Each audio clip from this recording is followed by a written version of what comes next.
হ্যাঁ, আর একটা কি আছে? আর একটা ফাঙ্গিসাইড আছে। হ্যাঁ, মানে যত রকমের ফাঙ্গাস রোগ ডিজিজ আপনার গাছকে অ্যাটাক করে টোটালটাই আপনার ওইটাতে কন্ট্রোল হয়ে যায়, এবং আচ্ছা, সেইভাবেই করা আছে। এই যে আপনি প্রজেক্ট চালাচ্ছেন এবং আপনি বললেন এটাই আপনার পেশা, তার সঙ্গে আপনি অল্প বিস্তর কাঠের কাজ পেশা করতেন। বলতে এটা অ্যাকচুয়ালি আমাকে ওই কৃষ্ণেন্দুবাবু বলে এক ভদ্রলোক আমাদের হর্টিকালচারে ছিলেন আর কি। উনি এখন ট্রান্সফার হয়ে গেছে, প্রতিদিন এসেছিলেন আমাকে দেখতে। কৃষ্ণেন্দু আচার্য, কৃষ্ণেন্দু গড়াই। গড়াই, হ্যাঁ। তো ওই আমাকে বললো, দাদা কোটি কোটি টাকা নষ্ট হয়ে যাচ্ছে গভর্নমেন্টের, বিশেষ করে সেন্ট্রাল গভর্নমেন্টের। তো আপনি যেহেতু এই লজিকগুলো জানেন, প্রজেক্টগুলো জানেন, আপনি একটু করুন না, আপনাকে কিছু ফান্ডিং করবো বলে আমাকে ওই ৭৫,০০০ টাকা উনি ফান্ডিং করেছিলেন। দিয়ে ওই আমাকে ভিতরে ঢুকিয়ে দিয়ে গেলেন আর কি।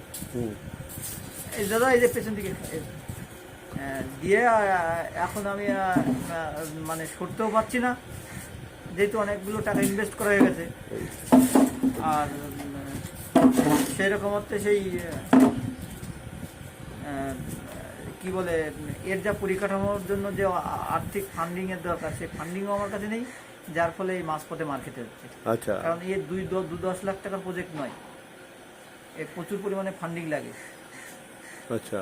আর সুবলদা, আপনার কেমন লেগেছে এই সারটা ব্যবহার করে? সারটা কিন্তু খারাপ নয়, সারটা দেখলাম যেভাবে, তবে জৈব তুলনা এইটা ওই মানে জৈবটা যেহেতু দেওয়ার পর দেখলাম, তবে ভালোই হয়েছে, খারাপ হয়নি। না, আপনারা তো নিজেরাই বলছেন যে রাসায়নিক সার ব্যবহার করে করে মাটি পুরো নষ্ট হয়ে গেছে।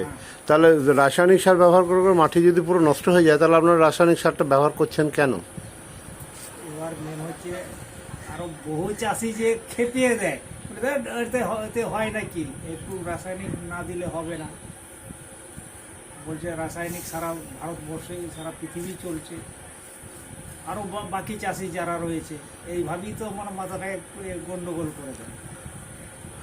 আমি দেখি তাহলে একটু দেয়াই দেখা যায়, দিয়েও তো দেখছি মানে সেগুলো কিন্তু তার উল্টো হয়ে যাচ্ছে। কিন্তু এইটা ভালো, এটা ভালো, এটাতে মাটিতে কেঁচোর পরিমাণ বাড়ে, কেঁচো আসে মাটিতে, হ্যাঁ প্রচুর কেঁচো আসে। প্রচুর কেঁচো আসে। ওই তো হাত খাবার তৈরি করে।